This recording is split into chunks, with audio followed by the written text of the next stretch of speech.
আপনি যখন ডিম খান তখন আপনার শরীর পেতে শুরু করে প্রাকৃতিক সেরা পুষ্টির ভান্ডার। পাকস্থলীতে যাওয়ার সাথে সাথে শুরু হয় এর আসল ম্যাজিক। ডিমের পুষ্টিগুণ প্রথমে পৌঁছয় মস্তিষ্কে।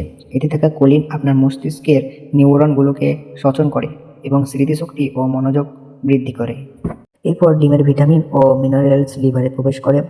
মেটাবলিক সেগুলোকে রিচার্জ করে, যা আপনার শরীরে বিষাক্ত পদার্থ দূর করতে সাহায্য করে।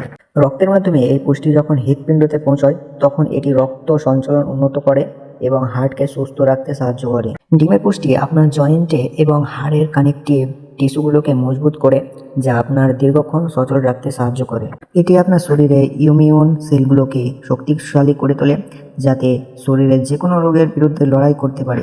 সর্বশেষে ডিমের উচ্চমানের প্রোটিন পেশির ফাইবারগুলোতে প্রবেশ করে, যেগুলোকে রিল্যাক্স করে এবং পেশি গঠনে সাহায্য করে। তাই মাথা থেকে পা পর্যন্ত পুরো শরীরকে সুস্থ রাখতে প্রতিদিন খাদ্য তালিকায় অন্তত একটি ডিম রাখুন। সুস্থ শরীর, সুন্দর জীবন।